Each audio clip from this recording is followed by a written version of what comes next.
तारा रानी की कथा। तारा रानी की गाथा माता के जगराते में महारानी तारा देवी की कथा कहने व सुनने की परंपरा प्राचीन काल से चली आई है। बिना इस कथा के जागरण को संपूर्ण नहीं माना जाता है। यद्यपि पुराणों या ऐतिहासिक पुस्तकों में कोई उल्लेख नहीं है, तथापि माता के प्रत्येक जागरण में इसको सम्मिलित करने का परंपरा विधान है। कथा इस प्रकार है। राजा स्पर्श मां भगवती का पुजारी था। दिन रात महामाई की पूजा करता था। मां ने भी उसे राजपाट, धन दौलत, ऐशो आराम के सभी साधन दिए था।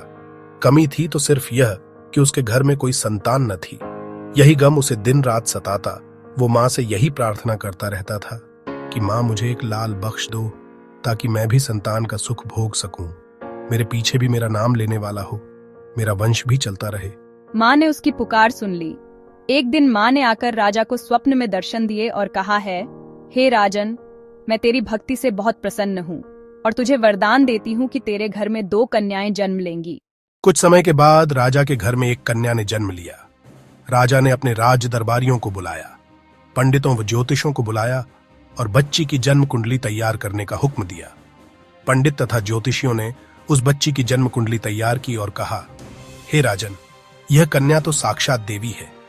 यह कन्या जहां भी कदम रखेगी वहां खुशियां ही खुशियां होंगी। यह कन्या भी भगवती की पुजारिन होगी। उस कन्या का नाम तारा रखा गया। थोड़े समय बाद राजा के घर वरदान के अनुसार एक और कन्या ने जन्म लिया। मंगलवार का दिन था। पंडितों और ज्योतिषियों ने जब जन्म कुंडली तैयार की तो उदास हो गए। राजा ने उदासी का कारण पूछा तो वे कहने लगे, महाराज, यह कन्या आपके लिए शुभ नहीं है। राजा ने उदास होकर ज्योतिषियों से पूछा कि मैंने ऐसे कौन से बुरे कर्म किए हैं जो कि इस कन्या ने मेरे घर में जन्म लिया है। उस समय ज्योतिषियों ने अपनी ज्योतिष लगाकर बताया। कहने लगे कि ये दोनों कन्याएं जिन्होंने आपके घर में जन्म लिया है, पिछले जन्म में राजा इंद्र की अप्सराएं थीं।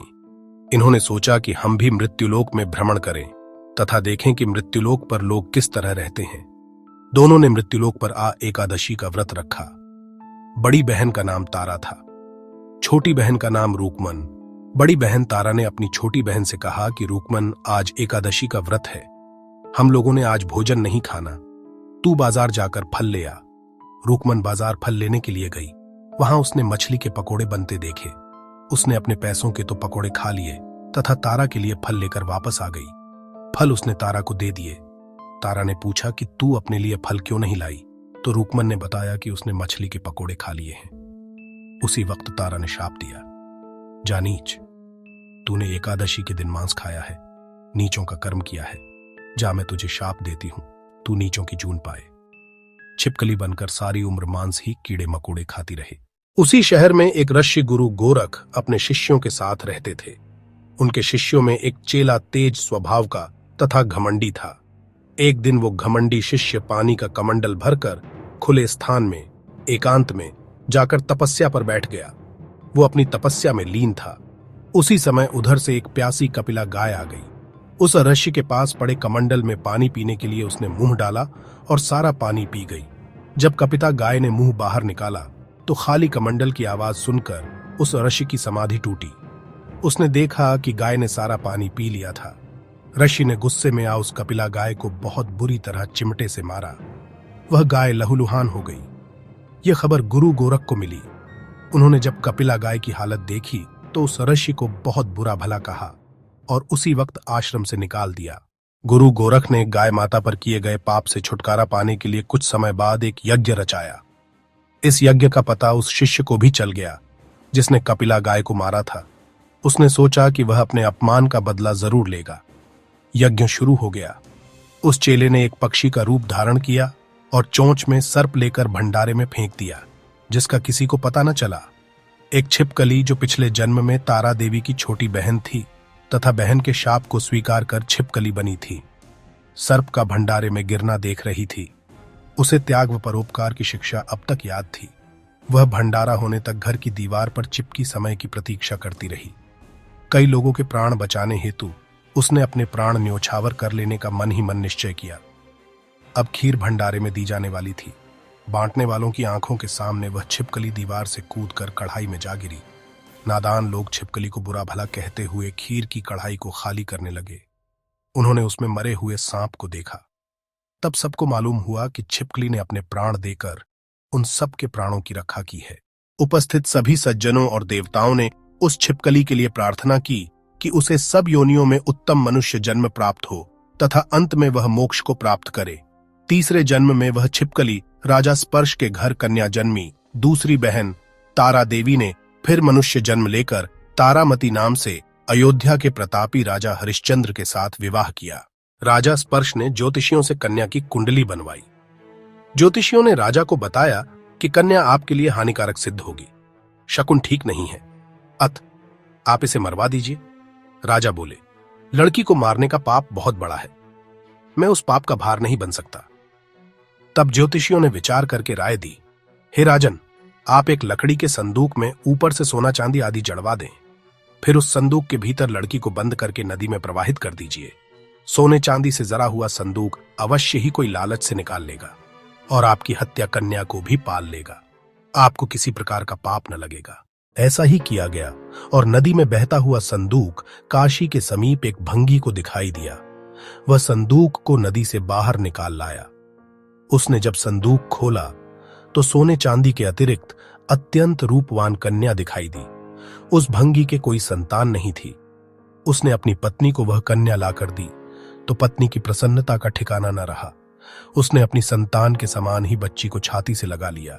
भगवती की कृपा से उसके स्तनों में दूध उतर आया। पति पत्नी दोनों ने प्रेम से कन्या का नाम रूक्को रख दिया। रूक्को बड़ी हुई उसका विवाह हुआ। रूक्को की सास महाराजा हरिश्चंद्र के घर सफाई आदि का काम करने जाया करती थी। एक दिन वह बीमार पड़ गई। रूक्को महाराजा हरिश्चंद्र के घर काम करने के लिए पहुंच गई। महाराज की पत्नी तारामती ने जब रूक्को को देखा तो वह अपने पूर्व जन्म के पुण्य से उसे पहचान गई। तारामती ने रूक्को से कहा, हे बहन, तुम मेरे यहाँ निकट आकर बैठो। महारानी की बात सुनकर रूक्को बोली, रानी जी, मैं नीच जाति की भंगिन हूँ, भला मैं आपके पास कैसे बैठ सकती हूँ? तब तारामती ने कहा, बहन, पूर्व जन्म में तुम मेरी सगी बहन थी। एकादशी का व्रत खंडित करने के कारण तुम्हें छिपकली की योनि में जाना पड़ा। जो होना था सो हो चुका। अब तुम अपने इस जन्म को सुधारने का उपाय करो तथा भगवती वैष्णो माता की सेवा करके अपना जन्म सफल बनाओ। यह सुनकर रूक्को को बड़ी प्रसन्नता हुई और उसने उपाय पूछा। रानी ने बताया कि वैष्णो माता सब मनोरथों को पूरा करने वाली हैं। जो लोग श्रद्धापूर्वक माता का पूजन व जागरण करते हैं, उनकी सब मनोकामना पूर्ण होती है। रूक्को ने प्रसन्न होकर माता की मनौती करते हुए कहा, हे माता, यदि आपकी कृपा से मुझे एक पुत्र प्राप्त हो गया तो मैं भी आपका पूजन व जागरण करवाऊंगी। माता ने प्रार्थना को स्वीकार कर लिया। फलस्वरूप 10वें महीने उसके गर्भ से एक अत्यंत सुंदर बालक ने जन्म लिया, परंतु दुर्भाग्यवश रूक्को को माता का पूजन जागरण कराने का ध्यान न रहा। जब वह बालक 5 वर्ष का हुआ तो एक दिन उसे माता चेचक निकल आई। रूक्को दुखी होकर अपने पूर्व जन्म की बहन तारामती के पास आई और बच्चे की बीमारी का सब वृतांत कह सुनाया। तब तारामती ने कहा, तू जरा ध्यान करके देख कि तुझसे माता के पूजन में कोई भूल तो नहीं हुई। इस पर रूक्को को 6 वर्ष पहले की बात याद आ गई। उसने अपराध स्वीकार कर लिया। उसने फिर मन में निश्चय किया कि बच्चे को आराम आने पर जागरण अवश्य करवाएगी। भगवती की कृपा से बच्चा दूसरे दिन ही ठीक हो गया। तब रूक्को ने देवी के मंदिर में ही जाकर पंडित से कहा कि मुझे अपने घर माता का जागरण करना है, अत आप मंगलवार को मेरे घर पधार कर कृतार्थ करें। पंडित जी बोले, अरे रूक्को, तू यहीं 5 रुपये दे जा, हम तेरे नाम से मंदिर में ही जागरण करवा देंगे। तू नीच जाति की स्त्री है, इसलिए हम तेरे घर में जाकर देवी का जागरण नहीं कर सकते। रूक्को ने कहा, हे पंडित जी, माता के दरबार में तो ऊंच नीच का कोई विचार नहीं होता। वे तो सब भक्तों पर समान रूप से कृपा करती हैं। अत आपको कोई ऐतराज नहीं होना चाहिए। यदि महारानी तुम्हारे जागरण में पधारें तब तो हम भी स्वीकार कर लेंगे। जिस समय रूक्को पंडितों से यह कहने के लिए गई महारानी जी जागरण में आवेंगी, उस समय सेन नाई वहां था। उसने सब सुन लिया और महाराजा हरिश्चंद्र को जाकर सूचना दी। राजा को सेन नाई की बात पर विश्वास नहीं हुआ। महारानी भंगियों के घर जागरण में नहीं जा सकती। फिर भी परीक्षा लेने के लिए उसने रात को अपनी उंगली पर थोड़ा सा चीरा लगा दिया, जिससे नींद न आए। रानी तारामती ने जब देखा कि जागरण का समय हो रहा है परंतु महाराज को नींद नहीं आ रही, तो उसने माता वैष्णो देवी से मन ही मन प्रार्थना की कि हे माता, आप किसी उपाय से राजा को सुला दें ताकि मैं जागरण में सम्मिलित हो सकूं। राजा को नींद आ गई। तारामती रोशनदान से रस्सा बांधकर महल से उतरी और रूको के घर जा पहुंची। उस समय जल्दी के कारण रानी के हाथ से रेशमी रूमाल तथा पांव का एक कंगन रास्ते में ही गिर पड़ा। उधर थोड़ी देर बाद राजा हरिश्चंद्र की नींद खुल गई। वह भी रानी का पता लगाने निकल पड़ा। उसने मार्ग में कंगन व रूमाल देखा। राजा ने दोनों चीजें रास्ते से उठाकर अपने पास रख लीं और जहां जागरण हो रहा था वहां जा पहुंचा। वह एक कोने में चुपचाप बैठकर दृश्य देखने लगा। जब जागरण समाप्त हुआ तो सबने माता की अरदास की। उसके बाद प्रसाद बांटा गया। रानी तारामती को जब प्रसाद मिला तो उसने झोली में रख लिया। ये देख लोगों ने पूछा, आपने प्रसाद क्यों नहीं खाया? यदि आप न खाएंगी तो कोई भी प्रसाद नहीं खाएगा। रानी बोली, तुमने प्रसाद दिया, वह मैंने महाराज के लिए रख लिया। अब मुझे मेरा प्रसाद दे दें। अब की बार प्रसाद ले तारा ने खा लिया। इसके बाद सब भक्तों ने मां का प्रसाद खाया। इस प्रकार जागरण समाप्त करके प्रसाद खाने के पश्चात रानी तारामती महल की तरफ चली। तब राजा ने आगे बढ़कर रास्ता रोक लिया और कहा, तूने नीचों के घर का प्रसाद खा अपना धर्म भ्रष्ट कर लिया। अब मैं तुझे अपने घर कैसे रखूं? तूने तो कुल की मर्यादा व प्रतिष्ठा का भी ध्यान नहीं रखा। जो प्रसाद तू अपनी झोली में मेरे लिए लाई है उसे खिला मुझे भी तू अपवित्र करना चाहती हो। ऐसा कहते हुए जब राजा ने झोली की ओर देखा तो भगवती की कृपा से प्रसाद के स्थान पर उसमें चंपा, गुलाब, गेंदे के फूल, कच्चे चावल और सुपारियां दिखाई दी। यह चमत्कार देख राजा आश्चर्यचकित रह गया। राजा हरिश्चंद्र रानी तारा को साथ ले महल लौट आए।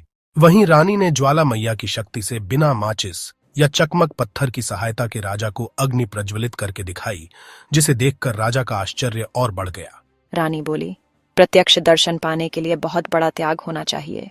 यदि आप अपने पुत्र रोहिताश्व की बलि दे सकें तो आपको दुर्गा देवी के प्रत्यक्ष दर्शन हो जाएंगे। राजा के मन में तो देवी के दर्शन की लगन हो गई थी। राजा ने पुत्र मोह त्याग कर रोहिताश्व का सिर देवी को अर्पण कर दिया। ऐसी सच्ची श्रद्धा एवं विश्वास देख दुर्गा माता सिंह पर सवार हो उसी समय प्रकट हो गईं और राजा हरिश्चंद्र दर्शन करके कृतार्थ हो गए। मरा हुआ पुत्र भी जीवित हो गया। चमत्कार देख राजा हरिश्चंद्र गदगद हो गए। उन्होंने विधि पूर्वक माता का पूजन करके अपराधों की क्षमा मांगी। इसके बाद सुखी रहने का आशीर्वाद दे माता अंतर्ध्यान हो गईं।